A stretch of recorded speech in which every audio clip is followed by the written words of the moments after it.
Oh, that might that's what this whole board is trying to change that attitude.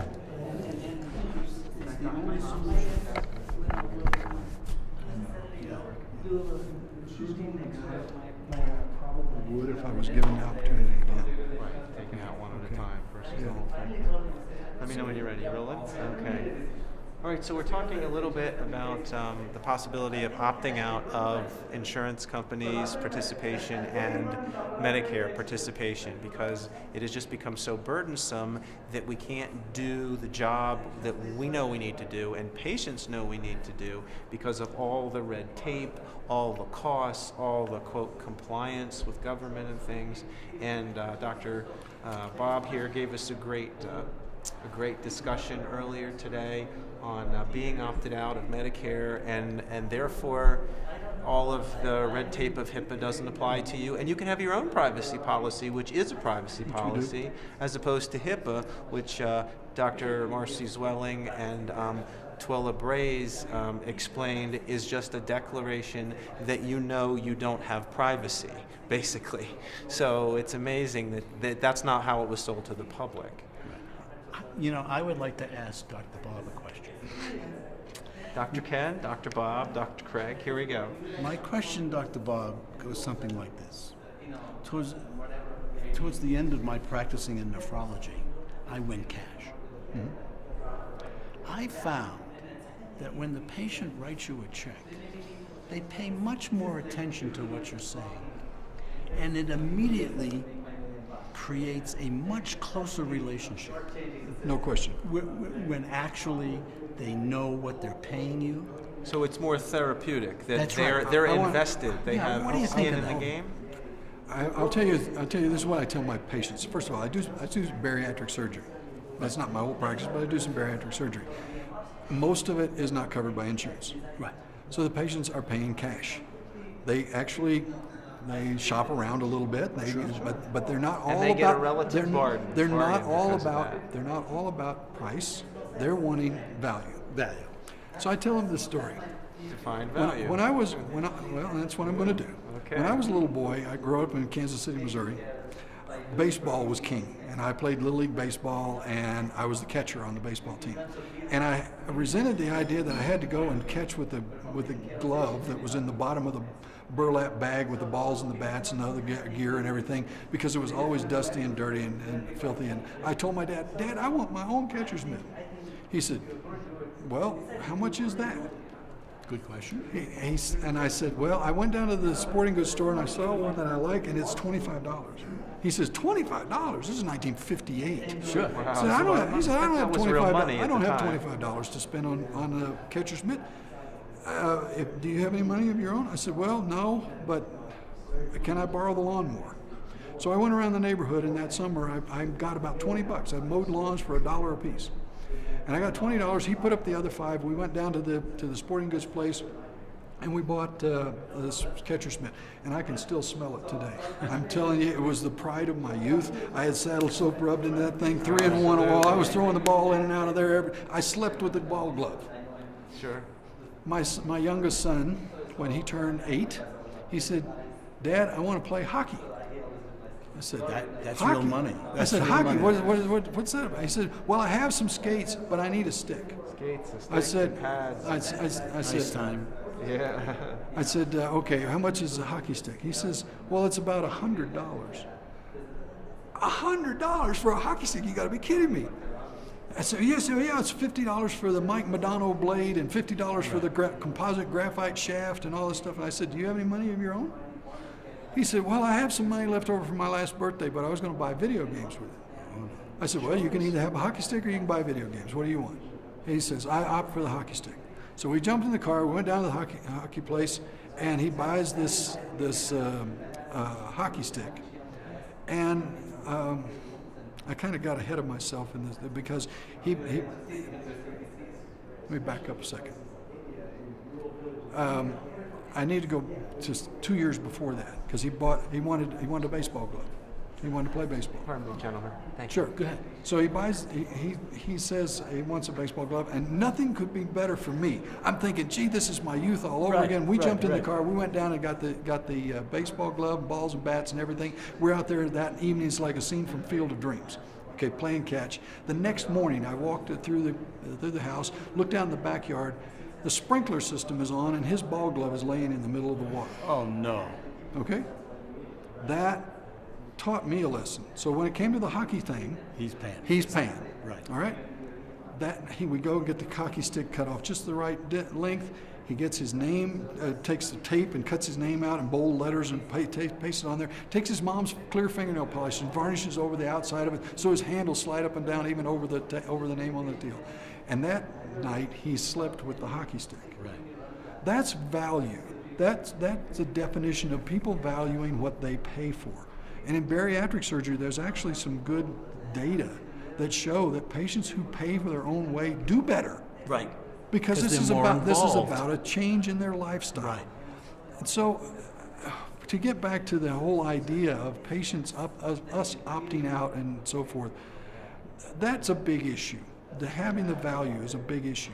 But I'll also point out one other thing. I'm a member, and I'm currently a governor of the American College of Surgeons. In 1913, the American College of Surgeons was established for a variety of reasons. One, to kind of create some structure around the profession. But it also was about improving the quality of the education. It was about improving the ongoing relationship, collegial relationship, training issues, and so forth. But there was also about the values and the morals associated with the profession. And of course, we have the Hippocratic Oath and all this. But the American College of Surgeons came out and said, well, there's a real problem with a concept of fee splitting. Right. And in the early part of the 1900s, that was not uncommon. That a physician would refer a patient to a surgeon in exchange for a kickback, Right. money kickback. The college says this is not right. This is going to lead to higher costs. It's going to lead to unnecessary surgery. We think we need to condemn this. So they came out with their own statement. The third paragraph of the original fellowship pledge says, upon my honor, I hereby declare I will not practice fee splitting. Right. Fast forward to the 1990s, when every surgeon and every other physician was being asked by every insurance company to sign a contract.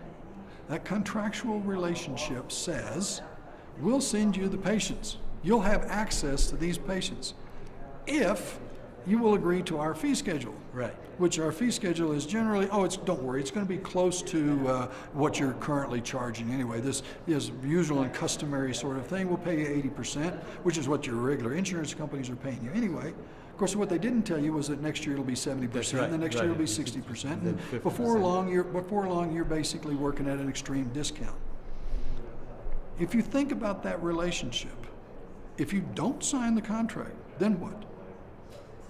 You don't get to see the patient because they're controlling the flow of patients and where they're willing to go. And if you don't agree to their reduced payment, you are essentially not willing to split your fee with them. Right.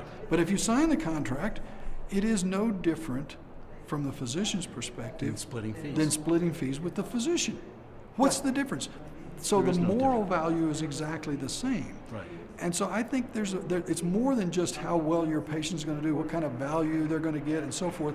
I think we have an obligation to rid ourselves of this concept that says somehow, and if we don't play their game, Right. we're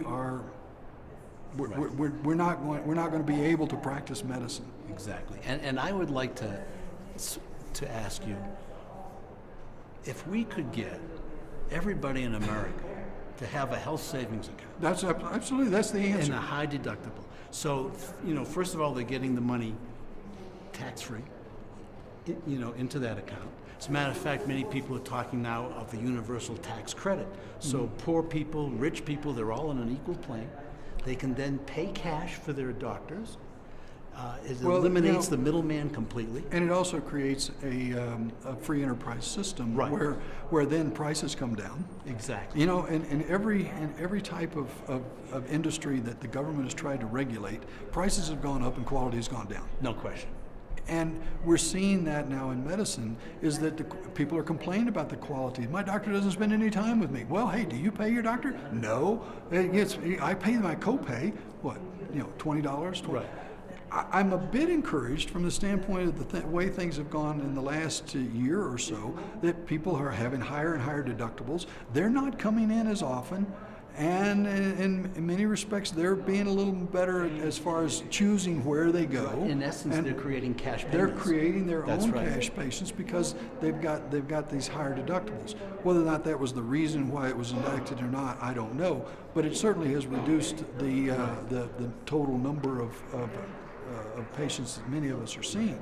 And I'd also like to point out that every price fixed system that has ever been tried Sure, it doesn't work. in every country, in this country during the Nixon administration, in the Soviet Union, in China, in India, they have all failed.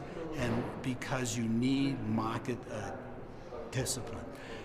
With this price fixed system in Medicare and insurance companies, nobody really knows, unless guys like you, what the value of their service is. Now, I'm a nephrologist. Now, nephrologists take care of a large number of dialysis patients.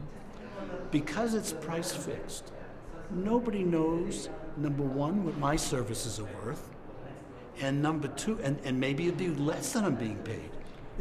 Maybe the market would say, What you describe in a price fixed environment is a recipe for abuse. Exactly. Because then, if everybody, I liken it to, let's go back to the real world example. Right. You get somebody to come do your lawn. You put out bids to come do your Sure. lawn. The guy who you hire that this is his only job, he's going to do everything he can to make sure you're satisfied. But if you go out and hire the high volume guy, who comes driving up in his fancy truck and he's got all these, He's all got these- six people he's working got for six him. people working for him. He's come and gone, and you never see him again. You're just dealing with the workers that he has hired who don't answer to you at all. right. And he's more interested about volume because he's going to bid this on the low end. So becoming an informed consumer in the lawn care business shouldn't be any different than becoming an informed consumer in the healthcare business. Absolutely. But that's not what we have. No. We have this, And also, and it's not sustainable. That's the No, other thing. no. What we have is not sustainable. for sure. As a matter of fact, at 18 to 20% of gross domestic product, the end result is we're not educating our children.